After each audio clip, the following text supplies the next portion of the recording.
我们的一生都在故事里。上帝在创造牛的时候对牛说，给你60年的寿命，但你要一生为人类干活。于是牛放弃了30年的寿命，只愿活到30岁。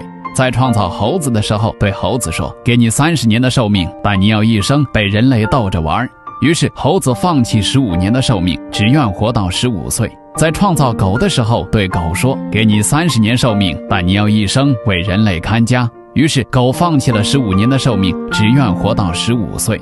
在创造人类的时候对人说，你的工作就是尽情享受人生，给你25年的寿命。但是人类对上帝说，请您将牛所放弃的30年，狗放弃的15年，猴子放弃的15年通通给我，25加30加15加15等于85。所以我们25岁前活的是自身的寿命，无忧无虑，很快乐。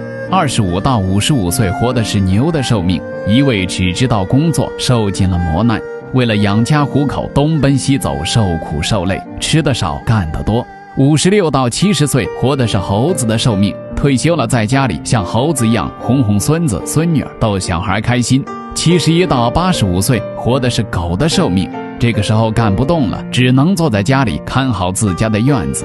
人的一生很短暂，我们在亲人的欢笑声中诞生，又在亲人的哭泣声中逝去。作为高等动物的人类，何尝不是像动物那样活着呢？这就是人生的真谛。人生一半糊涂，一半明白；生活一半回忆，一半继续；家庭一半包容，一半责任；感情一半经营，一半珍惜；夫妻一半容忍，一半体贴；孩子一半天赋，一半培养；父母一半孝顺，一半陪伴；朋友一半走动，一半真诚。